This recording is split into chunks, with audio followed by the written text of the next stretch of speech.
رزق میں برکت کا ایک بہت بڑا ذریعہ شکر ہے۔ ارشاد فرمایا لَإِن شَكَرْتُمْ لَأَزِيدَنَّكُمْ، اگر تم شکر کرو گے وہ تمہیں اور زیادہ عطا کرے گا، اور اگر تم شکر نہیں کرو گے وَلَئِن كَفَرْتُمْ، کفران نعمت کرو گے، إِنَّ عَذَابِي لَشَدِيدٌ، تو پھر میرا عذاب بڑا سخت ہے۔ رزق کے اضافے کا ایک اور بہت بڑا سبب انفاق فی سبیل اللہ ہے۔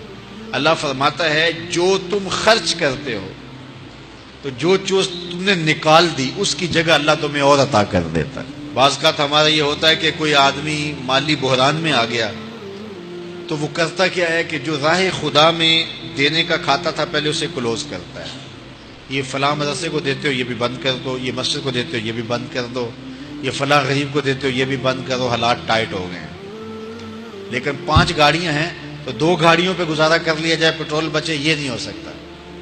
گھر کے لچھن وہی ہیں لیکن بند کہاں سے کیا؟ جہاں سے رزق آنا تھا۔ ہمیں تو یہ حکم دیا ہے جب رزق تنگ ہونے لگے صدقہ دے کے رب سے کاروبار کر لو، صدقے سے تمہارے رزق میں اضافہ ہوگا۔ یہ رب کا وعدہ ہے اور اللہ کے وعدے جھوٹے نہیں ہو سکتے۔ رزق کی برکت کا ایک اور بہت بڑا ذریعہ النکاح ہے۔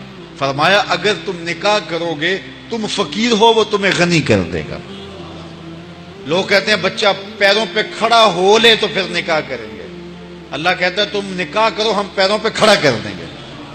ہمارا فلسفہ اپنا ہے، اس کا حکم اپنا ہے۔ وہ کہتا ہے ابھی تو یہ اپنے لیے نہیں کماتا تو جو آئے گی اس کو کہاں سے کھلائے گا؟ میاں جس نے آنا ہے اس نے اپنا رزق لے کے آنا ہے۔ تو بچوں کی شادیاں کرو، اگر وہ جوان ہو گئے رزق نصیب ہوگا۔ اپنے اہل خانہ کو نماز کے حکم دینے سے رزق بڑھتا ہے، چونکہ جو صبح کا وقت ہوتا ہے یہ رزق کے بٹنے کا وقت ہوتا ہے، اور جس گھر میں صبح کے وقت لوگ سوئے ہوئے ہوتے ہیں وہاں بے برکتیاں ہوتی ہیں۔ تو طلوع فجر سے لے کر کے طلوع آفتاب تک اپنی اولاد کو، بیوی کو، بچوں کو نہ سونے دیں۔ اس وقت رزق بٹنے کے لمحے ہوتے ہیں۔ کثیر دعائیں مانگیں، تلاوت کلام مجید پڑھیں، اور نماز فجر مرد حضرات مسجدوں میں جا کے باجماعت ادا کریں، اور گھروں میں جو ہے وہ بیٹیاں بہنیں مصلے بچھا لیں تو اللہ کی رحمتوں کا نزول ہوگا۔ اب ایک حدیث میں رزق کے اضافے کا ایک اور نسخہ ارشاد کیا گیا۔ میرے حضور نے فرمایا جو شخص یہ چاہتا ہے کہ اس کے رزق میں برکتیں ہوں اور اس کی عمر میں اضافہ ہو تو وہ اپنے رشتہ داروں کے ساتھ سلوک اچھا کرے۔ رشتہ داروں کے ساتھ اگر اچھا سلوک کرو گے تو پھر تمہارے رزق میں برکت ہو۔ غریب ہیں تو ان کی مدد کرو، ان کی بیٹیوں کی شادیاں اپنے ذمے لے لو اگر اللہ نے آپ کو وسعت دی ہے، ان کی پریشانیاں بانٹ لو، ان کا قرضہ ہے تو اتارنے کی کوشش کرو، ان کو مشکلات سے نکالنے کی کوشش کرو۔ تم ان کو مشکلات سے نکالو گے اللہ تمہیں مشکلوں سے نکالے گا۔ تمہارے رزق میں بھی برکتیں ہوگی اور تمہارے مال میں بھی برکتیں ہوں۔ فرمایا بہتر صدقہ وہ ہے جو ناراض غریب رشتہ دار کو دیا جائے۔ اگر وہ پھنس گیا ہے، مجبور ہے، ناراض ہے، تو اس کو اگر دیں گے تمہارا نفس اس میں شامل نہیں ہوگا، تو یہ افضل صدقہ ہے جو ہر صورت میں قبول ہی قبول ہے۔ رزق کے اضافے کا ایک اور سبب الاحسان الی الضعفاء، جو کمزور لوگ ہیں ان کے ساتھ اس نے سلوک کرنا۔ الانفاق علی طلبۃ العلم، طالب علموں پہ خرچ کرنا، یہ بھی رزق میں اضافے کا سبب اور ذریعہ ہے۔ وہ حضرت بابا فرید نے کہا نا 6واں رکن دین کا روٹی ہے۔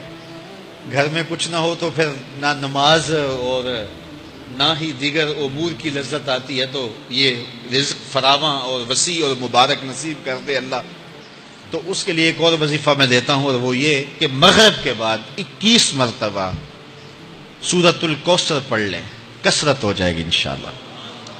اول خدوشی پڑھ لیں، 5-7 منٹ لگتے ہوں گے، تو سورہ کوثر 21 مرتبہ روزانہ مغرب کی نماز کے بعد پڑھیں، اور اگر بہت زیادہ مسائل ہیں تو ہر نماز کے بعد پڑھ لیں، تو انشاءاللہ آپ دیکھیں گے کہ گھر میں برکتیں اترتی محسوس ہوں گی، انوار کا نزول ہوتے محسوس کریں گے۔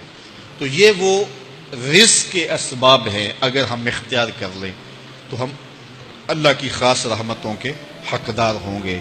اللہ ہم سب کو رزق حلال، رزق وسیع، رزق سہل، رزق مبارک، رزق فراواں نصیب فرمائے۔